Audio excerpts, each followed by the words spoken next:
Episode 5, line 35. Be warned, Omen City, I do not tolerate threats well.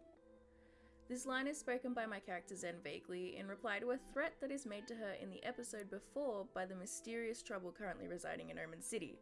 Coincidentally, this is also the same character you see being drawn on screen.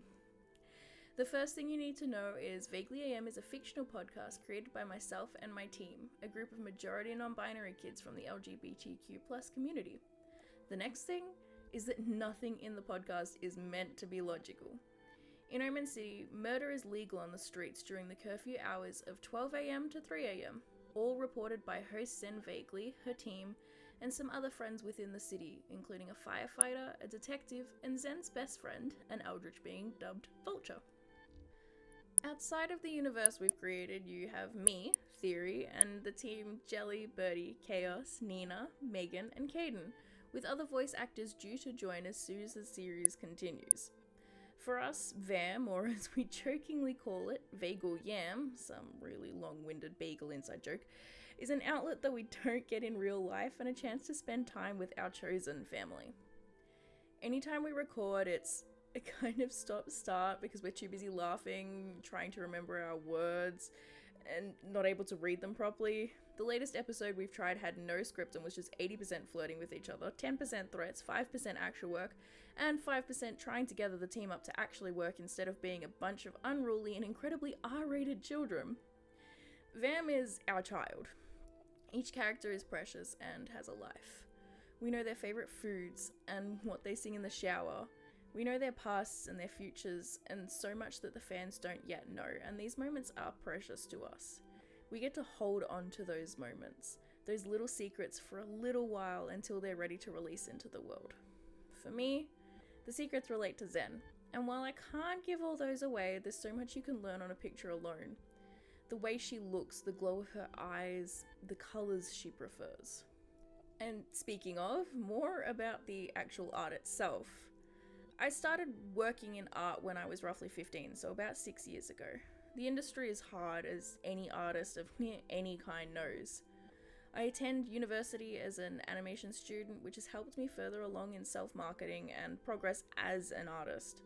When putting together this video, I knew what I wanted to talk about, but it took me a while to actually figure out what to draw. The pose in the piece was initially meant to be Zen falling or floating. She's a witch in Omen City, so basically anything is possible. But it started working better as a kind of seated leaning back pose.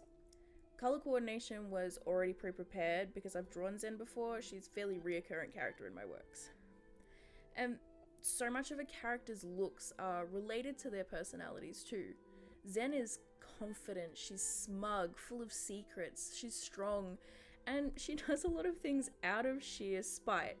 Hopefully, I portrayed that in this work. My biggest tip for all future artists is to practice. Life studies, art challenges, even commissions, draw this in your style challenges, redrawing movie screen stills, etc. I know it's the most common tip, it's heard all the time, but it's because it's tried and true. For colours in a piece, find something aesthetic, a picture from Pinterest or Google, and put it in something like the Canva colour palette picker. I personally use that, you can just Google it and it'll come up. It'll help you choose a palette that actually works until you figure out what colours you'd like to work with, and if you decide on a signature colour palette. Also, never shade in black. For line art, always vary width. You'll find what works, but for me, I always make crease and fabric fold lines thinner and lines on the direct outside of a character or item thicker. Everything else can pretty much just be personal taste. You'll learn as you go, so don't stress. And try to keep all of your works as references for later on. You'll never know what you want to recreate or compare to later in life. In the end, what matters is that you're proud of your growth, and remember that others are proud of you too, whether it's art, a podcast, or yourself as a person and your identity. You are loved and learning. Be kind to yourself. Well, thanks for sticking around, guys. If you want to see more art or think I should continue making chatty speed paints, you can come find me on Twitter, Instagram, and Patreon. I love you all, even if we've never met before.